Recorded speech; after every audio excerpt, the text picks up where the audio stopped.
just couldn't understand what was going on in Australia. I didn't get taught anything at school. You know, my grandfather wouldn't really talk about anything to do with his Aboriginality or what was going on with him. We had little clues here and there, but I had no idea who I was.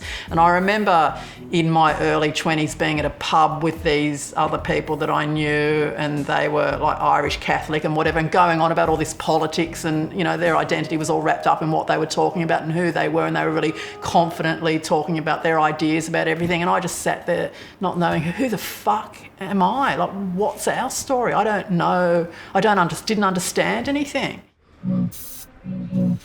I arrived here and all the work was laid out for me. There are over 280 pieces to the installation, and I was shocked when I arrived here and went into the gallery space and saw just how many pieces I'd actually produced. And then looking at the 20-metre wall, just wondering how it was going to work. This work's about, the fires, out of control fires, but also about cultural burning and how to look after country with fire culture way. So if an incident happened 15 generations ago, that trauma can be present 15 generations onwards. And, 15 generations ago, I was having, members of the family executed, for example.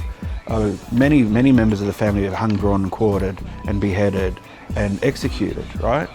That would have caused a lot of shame and embarrassment to their family. You don't want your child hung, drawn and quartered, right? Sure, there was that conflict, bang, but without that conflict, I wouldn't be here. I'm a child of conflict, and I'm just making sense of all that intergenerational conflict. You're on your own as an artist making work, and everyone expects you to give back, give back, give back, give back. Here, give some more,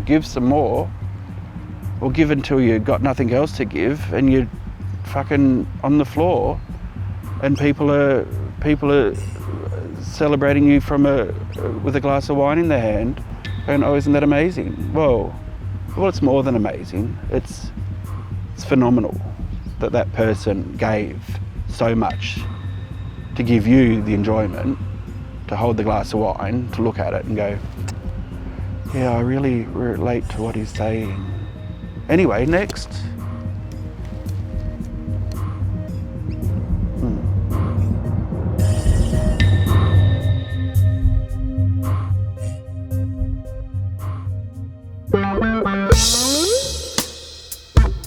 I don't like to be so literal that you sort of spell it out for people, and that they have a bigger appreciation of us and our culture and art and stories and, the struggles that,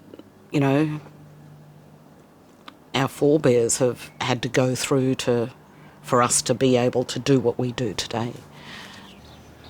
How do you tell those stories through art in a really creative, respectful, positive way?